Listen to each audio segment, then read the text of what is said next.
policy when instead of saying predictable success, I said predictable sex. Again, not the topic for this morning. That's an entirely different issue. All right, so I want to start out, get you going a little bit. If you have seen me do this experiment that I'm about to do with all of you before, please don't give away the secret. I'm going to try a little experiment. When I go like this, I want you to say the number 1. 1. Okay, that was pretty good for 9 o'clock on a Saturday morning. But I think we can do better than that. So the number 1, ready? 1. Very good. Let's try it again. 1. Now each time I do that, I want you to go up by 1. I know that's not hard math. The next number should be 2.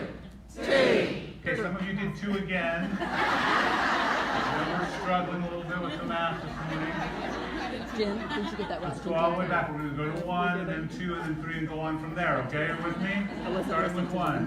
1, 2, 3. Now when we get to 10, okay, I threw you off because I said 10. We'll do 4 again. When we get to 10, we're going to repeat it. Okay, because 10 is super important. So we're on 4. 4. So about half.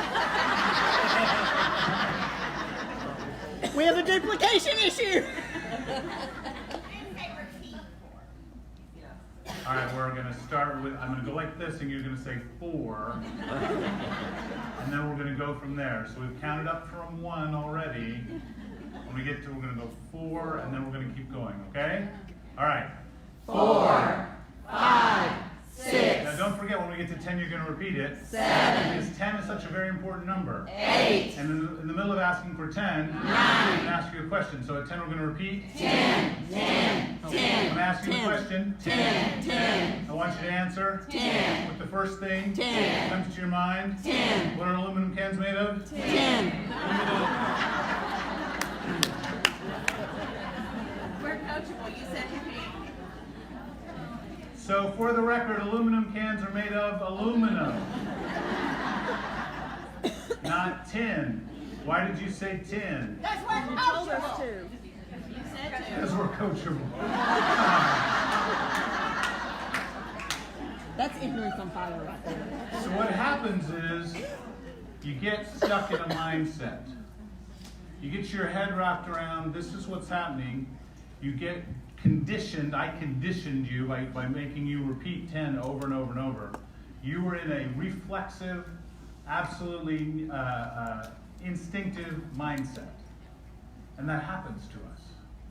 We get stuck in a rut. We get stuck in a way of thinking. We get stuck in this is the way the world works. And when that moment comes when a simple thing is presented, what are aluminum cans made of? We say tin. And we say tin because we've been brainwashed. I'm brainwashed. Okay? Do you ever feel that way in your business? Sometimes you get stuck in a rut, or you get thinking your mindset about yourself, or your business, or what you're capable of. The truth is you're capable of a whole lot more than you think you're capable of. So I'm going to start my prepared remarks today with a story. So when I was a small child, I was hit by a car. Broke my right leg in 2 places, just below the knee and just above the ankle. If you're 5 years old and you break your leg in 2 places in the growth plate, you don't walk after that. And that was what I was facing as a 5-year-old boy, that walking was not going to be very much in my future. My parents said, no, you will walk, and my father was pretty adamant about my son will learn to use crutches. I had a picture, it's pretty blurry, of me on crutches. Because they didn't make little crutches, so the crutches were too big. So I was like, eventually I obviously did learn to walk. I walked just fine. I became an athlete, was a high school athlete, but I was always slow. I was, always with the slow kids. We do the 50-yard dash. You do the 50-yard dash when you were in elementary school. They'd make all the kids line up. It was torture for me because I was always, just wait. We'll have the other kids race, and then you can go at the end. So I just grew up believing I was slow. It was going to be my lot in life.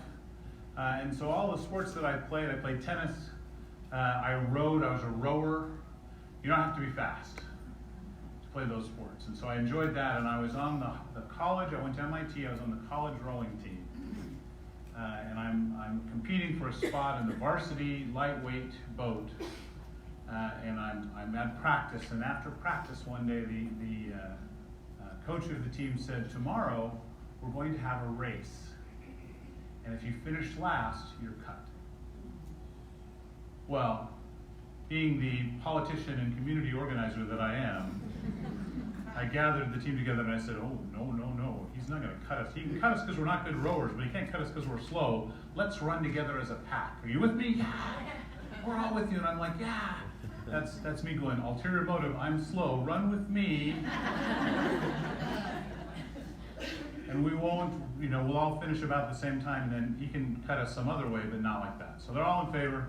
We get to practice the next day, we start the race, we're gonna run together as a team. Yes, okay, here we go. And he starts the race, and one kid takes off. And I'm screaming at him, hey, we're gonna run together as a team, come back with the rest of us. And the team is with me, right? We're all running together as a pack, and finally they say, Fletch, get it. And so I take off after him. And I'm angry because I'm trying to get everybody to run together as a team and he's not playing. And so I am yelling at him and he's ahead of me.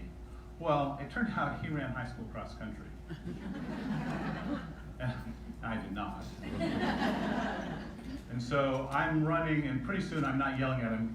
He never got so far away that I couldn't see him. But he was always ahead of me, and I'm running with everything, every ounce of my being, trying to catch him to bring him back to run with the rest of the team. Well, I didn't ever catch him. The race, we were in Boston, and so we ran down along the river, across the bridge, down along the Boston side of the river, across the bridge, and then back to the boathouse. So as I'm coming across 3.2 miles, as I'm coming across the bridge, I can see him rounding the corner. And you know how runners do? You ever watch people who run? You ever watch them finish a run? You know what they do? They all do the same thing. They go,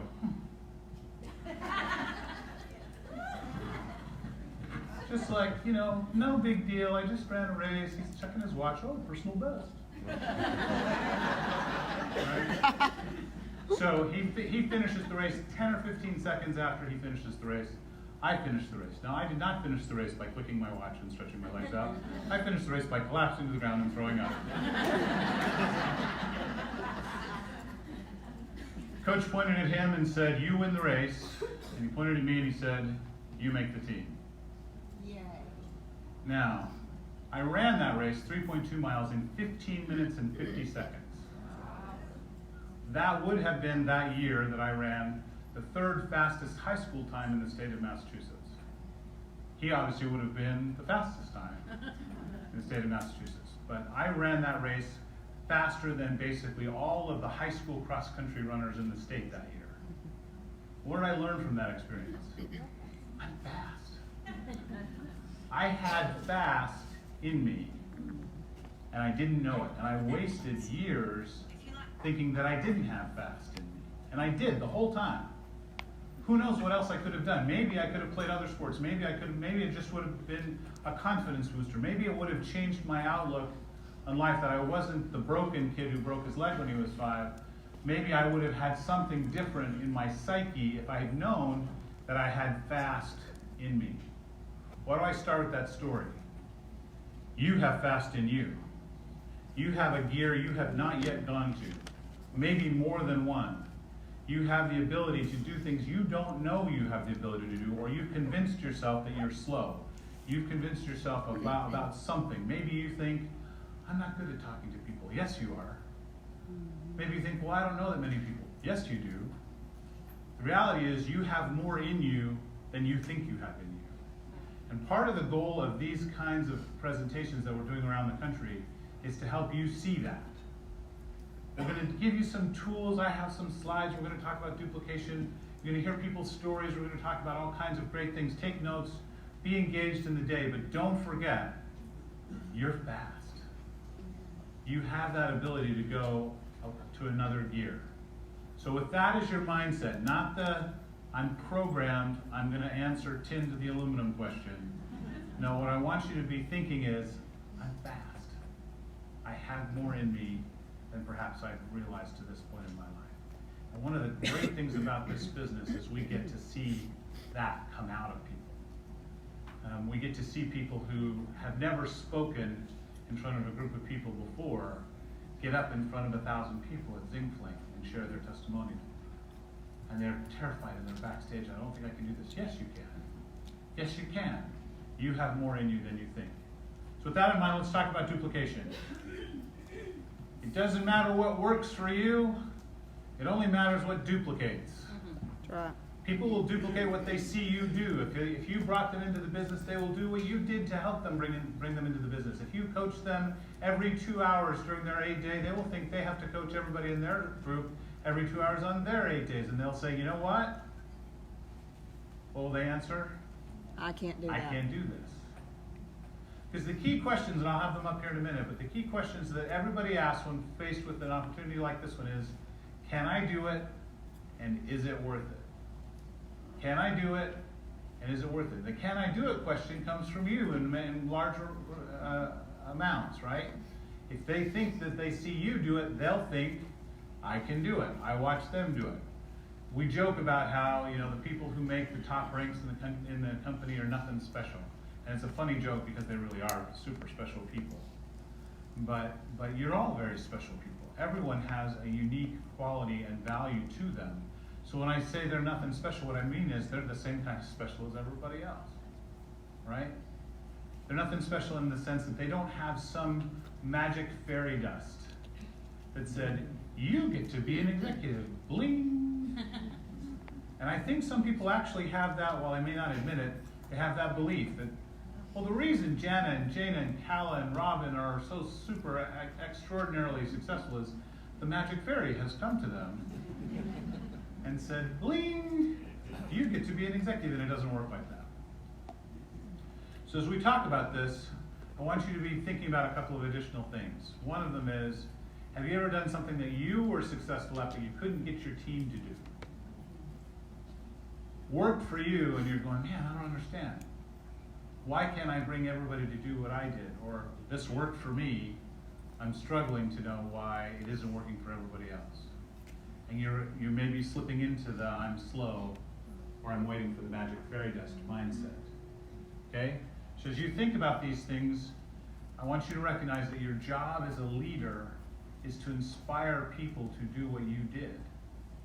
But if they can't do it, then you should be asking yourself, how can I simplify it? How can I make it simpler and easier so that they can understand I can do it? I can. So we're going to talk about the concept of how to lead by example. So often we get people who say, well, don't do what I did, do it your way. Right? And do what I did is so much more powerful than do what I say. So the power of example, part of the reason why we talk about this business model that we're approaching here is a business model by choice. We are unashamed and unabashedly a network marketing company, and we love it. We love it because of this and this. We love it because you get the chance to say, I can bring a group of people, and they get to come with me. And if we just work together, we can overcome all kinds of amazing things. And if we learn and we lead by example, now you're getting a whole group of people. Now it's not just you relying on your wits and your abilities and your strengths. It's your team, and you can compensate for each other's weaknesses. Which brings us full circle to, can I do this? It says the 3 filters. It's really only 2 filters. It's 3 filters based on the same math you guys were using before. Can I do this, and is it worth it? And if there were a third one, am I willing to subject my friends and family to the same thing that I'm about to do? That would be the third one. So, what is the this? What are we talking about? We're talking about systems don't duplicate, people do. Systems are accelerators. How many of you use Singular Share? Almost everybody. That's great. You like it? Love. Great tool. Wonderful tool. Did you know that the first 4 million of Robin Packard's and CalStel's $5 million earnings came without Singular Share? It's a tool, and it's a good one, and we love it, and we're going to continue to enhance it, and I'm not telling you that we're not going to have great tools. What I'm telling you is you want to make sure that you are the tool, right? So that's the first thing. The second thing is systems become repeatable. And when we talk about, here's what we want you to learn how to do, it's your personality multiplied by the system. Okay? So, get people started correctly. Now, this isn't on my slides, but I'm going to re-emphasize this over and over today. We have determined that the two most critical things are to get people their quick start and get them to manager. And we talked about in the Share Connect invite, there's the get them their first check, get their quick start, get them to manager, get them to $500. That's the thing we walk through. We're not backing off that, but the real critical thing to remember is quick start is much more valuable than perhaps you realize. If someone comes in and earns their quick start, the likelihood that they're going to stay with the business goes up exponentially. If they don't earn their quick start, that doesn't mean they won't stay. There's plenty of examples of people who come on later, and that's fine. But we know that if they do get it, the likelihood is much higher that they will stay and connect with the business going forward. So we're excited about the fact that in June, we launched a quick start promo. Did you like that promo? Yes. And then we decided to repeat it in July. Were you happy that we repeated it in July? Yes. I will admit to you, this was not an ulterior plan that we knew we were going to do it for 3 months and we just didn't tell you. We waited to see if you would respond and if it would be a good thing. And you did, so we brought it back again for August. So this is the idea that we're trying to help you understand. When we do promos like that, they're almost always for a reason. You should get in the habit of trying to read between the lines. What are they trying to tell us in this promo? And what we're trying to tell you is quick start is super important. Okay? And we're learning, even as we get into our 10th year as a company, how truly vital that is. So, simple systems, keep it simple. Simple tools, simple, simple, simple. We used to have a slide that said simple, simple, simple. And somebody pointed out that one simple is simpler than 3 simples. So we took it out.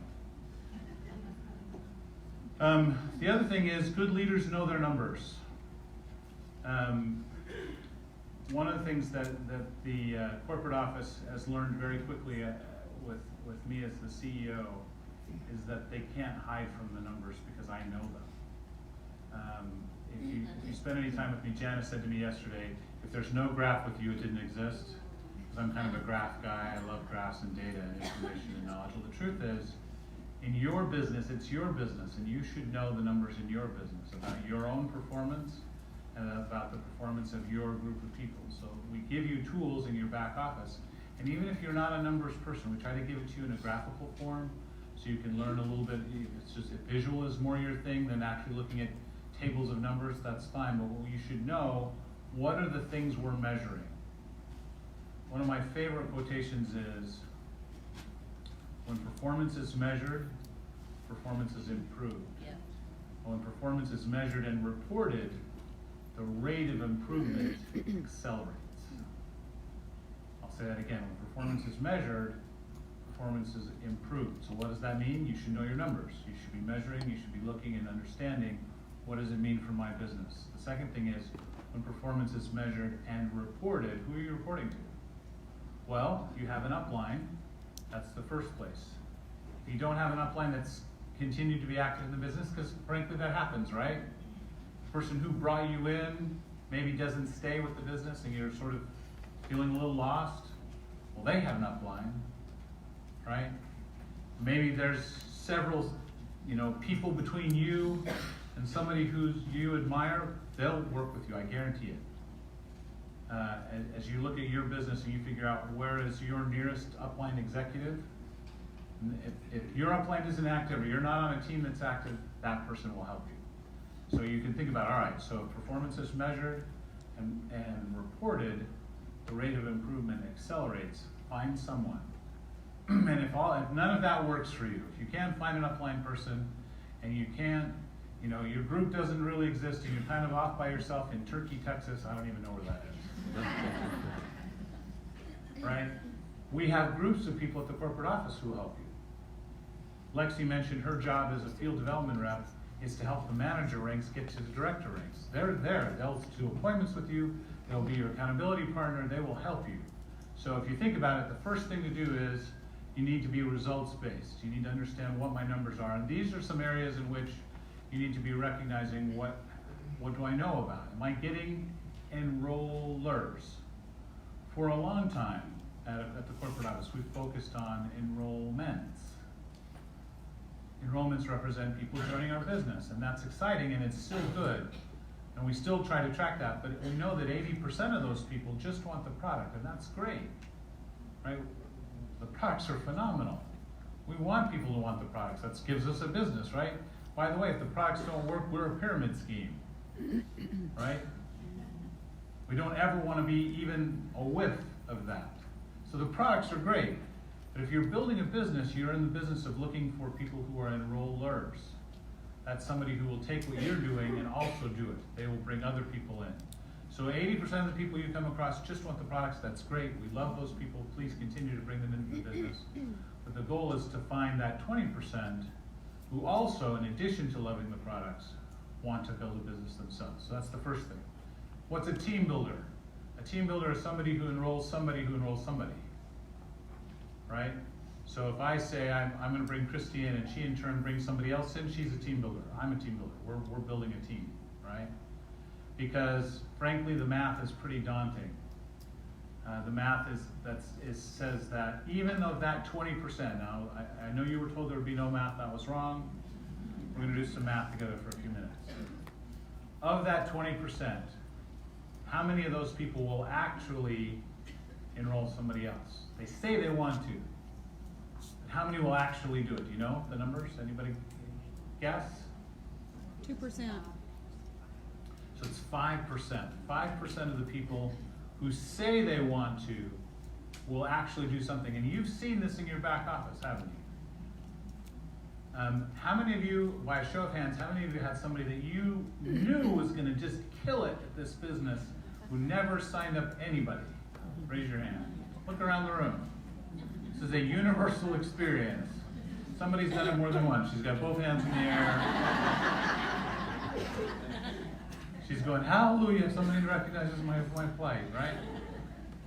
The reality is you can't want it for somebody more than they want it for themselves. You can't force somebody to do this business if they really don't want to do it any more than, as my father likes to say, you can't drag someone kicking and screaming into heaven. You can't do that. They have to want it. So of that 20%, 5% of the 20% is actually going to do something, right? That's a small number. That leaves 95% aren't going to do anything. So you have to be constantly trying to find those people. Who are they? How do I help them? How do we get them to earning their first check? And then the two big metrics, how many people am I helping earn their quick start? And of those people, how many am I getting them to manager? Now let's do some more math. Quick start is 4 at 120, right? It's getting 4 people in your first 30 days to sign up with 120 or higher. Okay, 4 at 120 is? 480.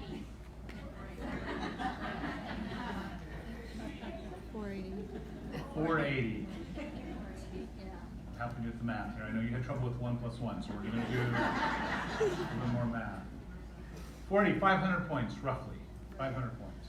So helping somebody get to Quick Start gives you, in your business, 500 points in their first 30 days, right? So if you were to get 3 people to do that, that's roughly 1,500 points. How many points does it take you to get to manager? 2,000. So you're almost there. With your own efforts and helping 3 people get their quick start, you get to be a manager. Now, watch how the math works. Okay? You do that in month 1. In month 2, one of those people underneath you does the same thing.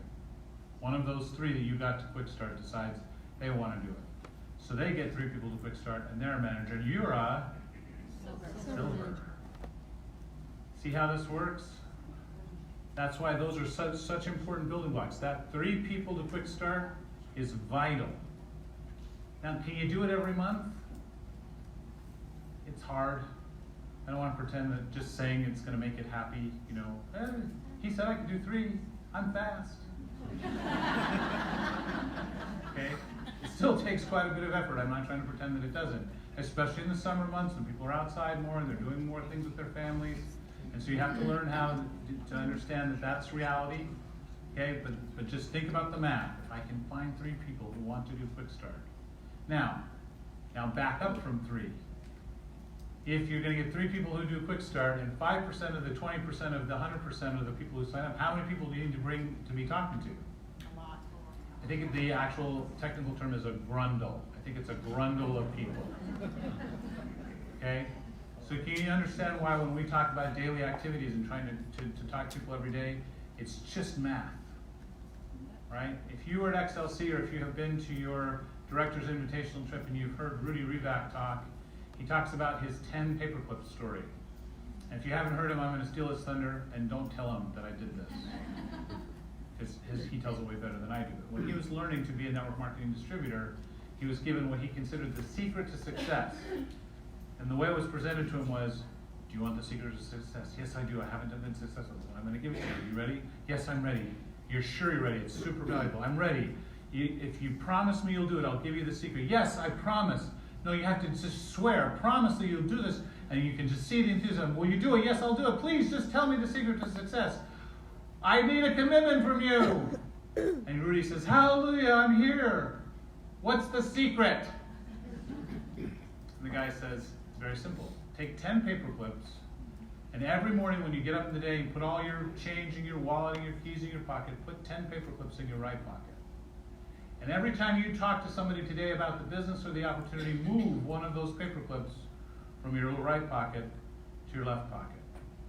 And commit to me that you won't go home at the end of every day until you have moved 10 paper clips. Will you do that? And Rudy says, that's it? Yes, that's it. But don't go to bed until you have reached and talked to 10 people. And by the way, talked to does not mean blanket posted. Right? Because, of course, Facebook didn't exist back then. But, scrolling through your feed does not count as an activity. So you're talking about actually making a connection to 10 people. In this day and age, we would say make that connection however you need to. Whether that's face-to-face, whether you're talking to them on your phone, whether you're direct messaging them, whether you're texting them, some form of direct contact. So Rudy says, 10 a day, I can do that. First day, he talked to 10 people and got no one to sign up, but he successfully moved 10 paper clips from one pocket to the other.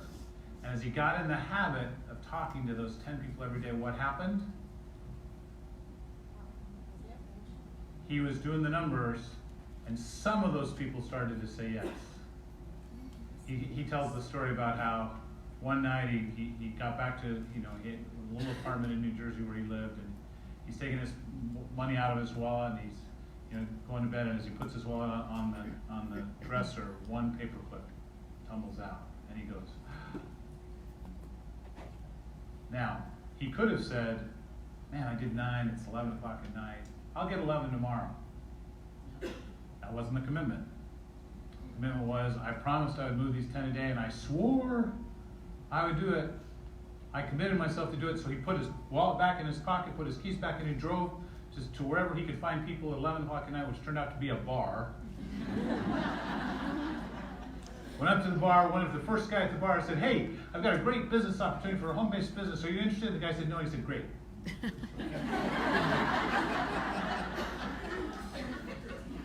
The commitment is what we're talking about, okay? So when you're talking about simple systems, that's the key. Now, why share, connect, invite? Because those are blanket statements around the behaviors we're after. Share. Share what? Well, it's share you. Notice I'm not just saying share your story. Sharing your story is part of sharing you, and that's absolutely true. But it's more than just sharing you. It's about sharing your heart. It's about sharing your perspective. It's about sharing the truth of what these products and this opportunity has done for you. I said this last night at the city meeting that we had here, and it's true in all of the instances that we deal with as a corporate entity, which is we require, and in fact the word I used last night was demand, that people tell the truth. We are so committed to this business model, recognizing that there are those who are not interested in telling the truth, or at least willing to stretch it further than we're willing to stretch it. That we demand that people tell the truth. So what we want you to do is share you. Share your view of the world. And then connect. What does connect mean? Connect is not just, I've added you to my LinkedIn connection list or my Facebook list of friends. That's not a connection. I know it seems like it's a connection, but when we're talking about connecting, we're talking about connecting them to this. If there is a fairy dust, if there is a magic that exists in singular, it's this. Amen. This is the fairy dust.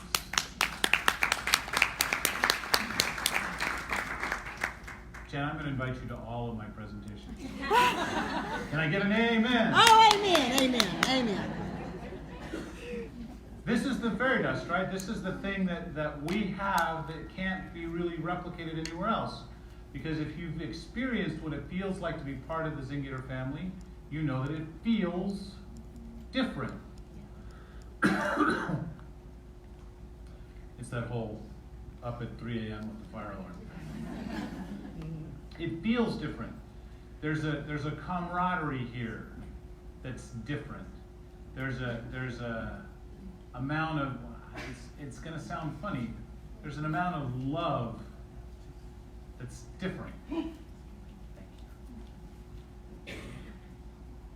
I thought her hand was like this. I thought she was bringing me some zing.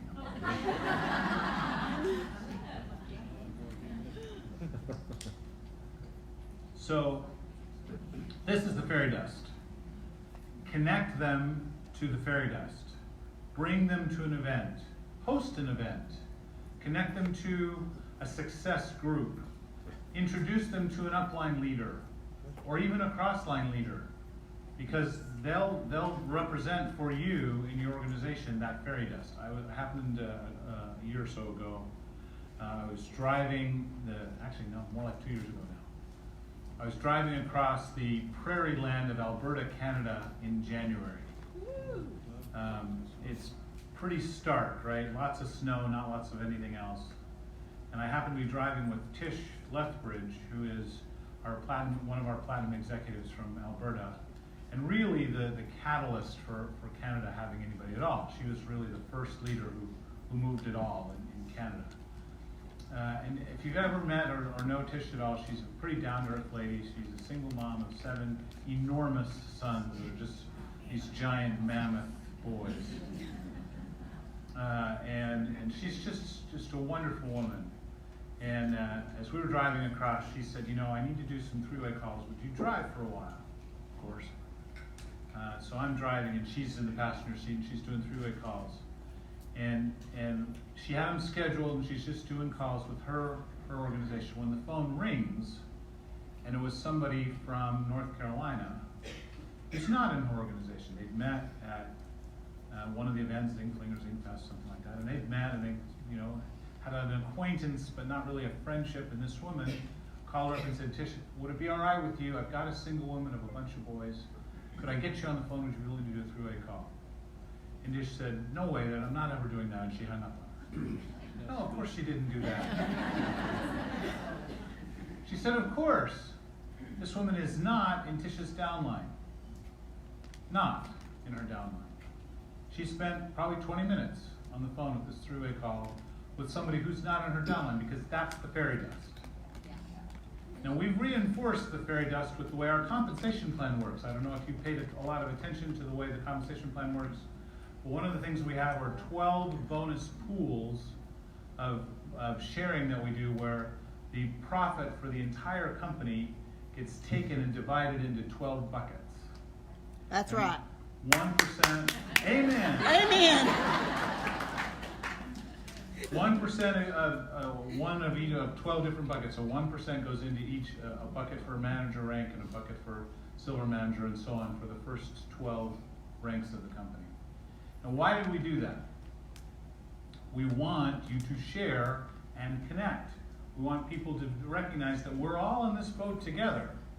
And so if Tish is helping this woman in North Carolina, she's helping grow a little bit of that overall bucket. And both the women in North Carolina and Tish will benefit from a little bit of the bucket. That's the goal. Now, a lot of network marketing companies have pool programs. I don't want to pretend that ours is the only one, but almost all of them have them at the top end. They're using those pools to reward the wealthiest of the people. And I don't know if you've noticed, but we don't have any of those pools at the ambassador rank. They stopped at Platinum Executive. There isn't an additional ambassador pool. I sometimes get asked that.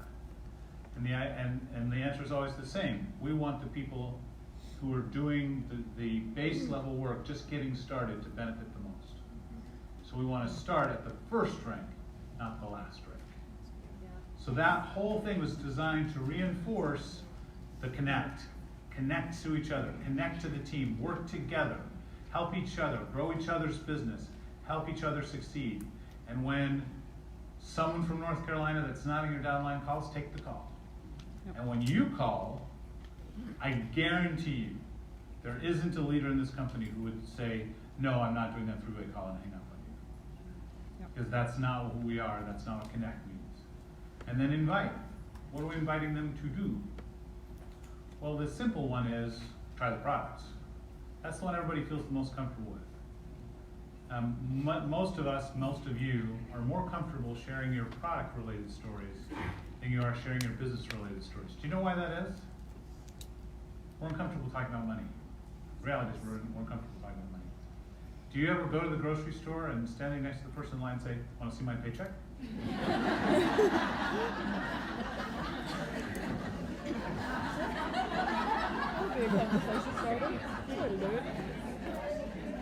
No, nobody ever does that, right? We don't like to talk about money. It makes us uncomfortable, and it sort of stratifies us. Oh, that person makes how much money, and that person makes how much money. And we think that it separates us into different groups, and it doesn't. Money is just a number, and yes, it's a very useful number, right? Because money helps us do things with our lives, but it's just a number. It doesn't define who we are. In the world that I grew up in, my family is very accomplished academically. My father is a PhD in physics, and his family is very decorated when it comes to academic credentials. And it was expected of me and my siblings that we would all follow in those footsteps. And I went to MIT, and I have my master's degree, and we have all the trappings of academic success. And I use that word intentionally, the trappings of academic success, because I remember a very important moment in my life. I was stressing over taking the SAT. Anybody have to take the SAT in your life? Did you enjoy that? I didn't enjoy it either. My older brother, he's 17 years older than I am. My older brother had a perfect score on the SAT. No pressure having him as your older brother. So I was stressing over, taking the SAT. I'm a junior in high school, and I'm just sweating it. And my father came to see me, and he put his arm around me, and he said, I need you to understand, whatever your score is, you're still my son. Oh. You are not a number. You are not your salary. You are not your rank in this company. You are you. When we're talking about inviting people, we're talking about inviting them to join us, so they can come feel that about themselves. You are you, and you are welcome just the way you are. Amen.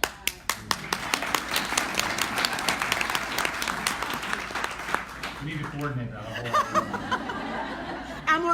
I'm organic. So when we're saying invite, what we're saying is, please come and join us. The easy one is the products, the harder one is the business. And what you're trying to say to people is, let's try to make the business easy. What would you like? The phrase that we use all the time, I probably repeated it 1,000 times in my singular career.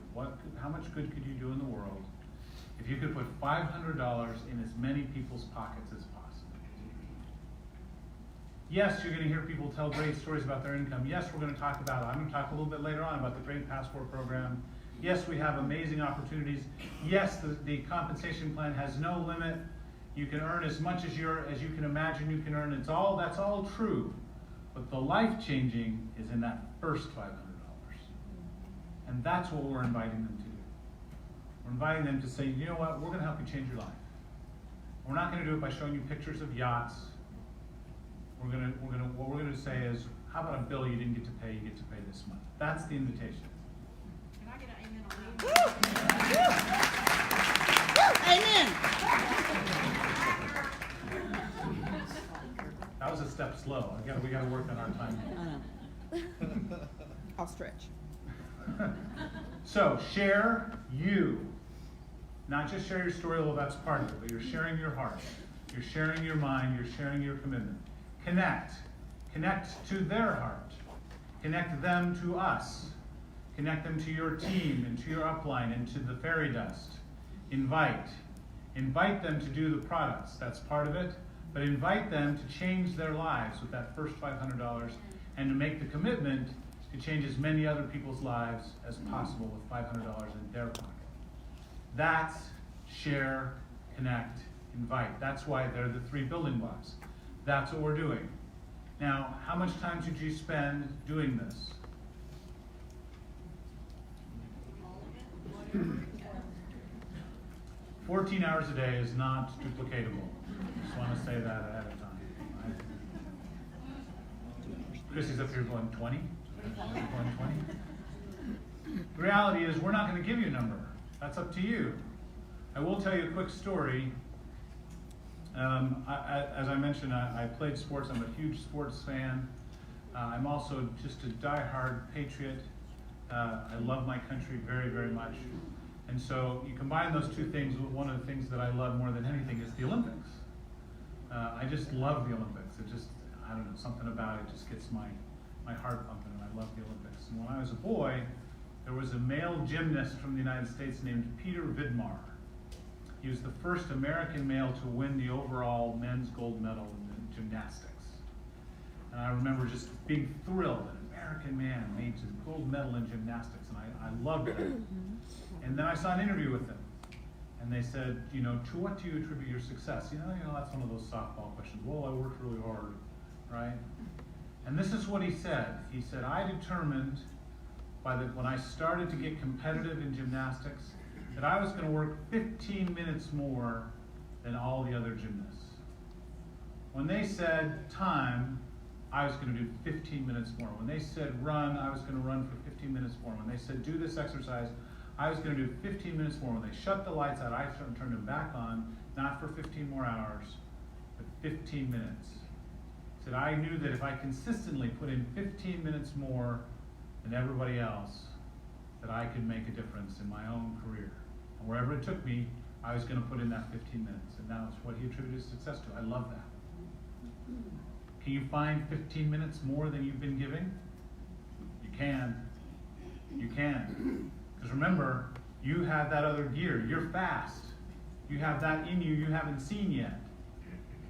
That gear shift, that extra burst of speed that you haven't yet experienced, that's where it comes from. It doesn't come from tripling your efforts. It comes from giving an extra 15 minutes. Oftentimes people say, well, I'm not a leader. We get that all the time. I didn't even get an amen. I got a If your actions inspire others to dream more, learn more, do more, and become more, you are a leader. Amen. You are a leader. Even if you think, well, I'm just little old me from Post, Texas. Little old me from Post, Texas becomes Janet Bullard Platinum Executive, right? Because she's a leader. And she didn't have some magic fairy dust sprinkled on her, right? She just inspires people to do more and become more. You've all seen the video. We show that video at all our city meetings, and I know it embarrasses Janet that we probably show that video, I don't know, 4,000 times a month. But it's powerful. You know, your story could be the key that unlocks someone's prison. She uses that in the video. The other thing in the other video, her product video that I love, is when she says, I think I owe everything to that moment. She's talking about reaching out to Melissa Corbin and saying, I gotta know what you're doing. She said, I think I owe everything to that moment. How many of those moments have you got in you? How many of those moments are we not getting because you don't think you've got it, because you think you're slow? You're not slow. You've got leadership in you, even if it's just a little bit. You can do more than you think you can do. So as you go through the rest of the day today, as we listen to our wonderful speakers, we hear them talk about nuts and bolts of how they do it and tell their story about what they succeeded in, and have them share their heart. I want you to be looking at this thought. Can I do it? Yes. Yes, you can. The only thing stopping you is you. You get out of your own way, you absolutely can do this. You can have the success that you want. And how big is your vision? I did some one-on-ones yesterday with people from this area who were here. I had occasion to talk to a few people in their one-on-ones, and it was interesting because I asked every single one of them, what's the goal? And it's interesting to see the horizons. Because some people's goal, they can only see this big. Our goal as leaders is to help you see this big. So as you go through the day, keep that in mind. Remember that you have fast in you, and let's make 2019 and 2020 our